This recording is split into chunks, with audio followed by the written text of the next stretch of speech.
Historia si historia, ila kila mtu ana historia yake. Leo hii niko katika eneo la Sinendet, kaunti ndogo ya Moro. Na leo nataka tuangazie historia ya waendesha bodaboda, ambapo nitakuwa nikizungumza na dereva mmoja wa bodaboda, ambaye atakuwa akituzungumzia kutueleza zaidi kuhusu hii kazi ya bodaboda. Hebu tumsikilize. Lakini kabla ya kumsikiliza, acha nikwambie msikilizaji wangu kwamba kazi hii hudharauliwa, lakini ina mapato mengi zaidi. Majina anaitwa John Kariuki na mimi ni bodaboda, nimeamka kawaida shughuli yangu ya kila siku. Kama unavyoona, lazima tuamke kushughulikia hawa customer ni wengi na wanatembea daily.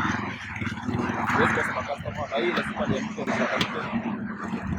Ndio inaniletea mkate kwangu na bado kulisha watoto. Hata ukiona hivi usidharau, imenilelea makuku hapo. Sikosi biashara nyingine bado inachangia. Lakini bado kuna challenges.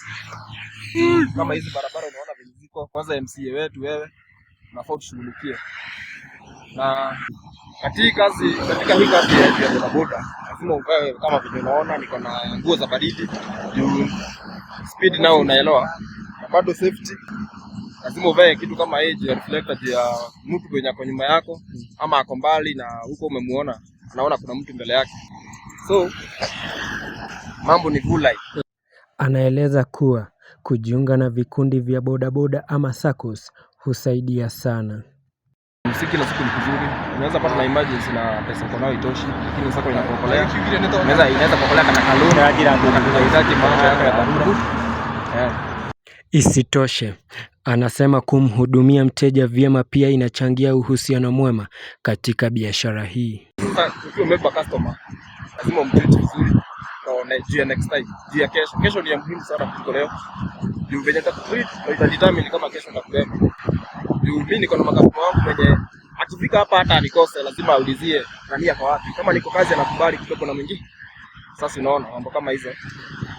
Akiongezea, anasema pochi la biashara imekuwa ya manufaa kwao. Katika sasa kitu kama pochi ya biashara, niko na pochi la biashara juu unapata bado na mikora. Anakutumia pesa lakini anataka reverse. Unaona? Sasa ikiwa hapo najua iko secured. Aidha, anasema msimu huu wa Krismasi ndio wanapata mapato mengi zaidi. Msimu kama huu wa Disemba lazima tuamke mapema sana juu tunatoka na pesa. Dalalisha kitu 2k to 3k. So hapo sioni kitu mbaya, hata ukiwa na baridi, uwe na mvua, kunyesha kusinyeshe, bado lazima tuamke. Si ndio?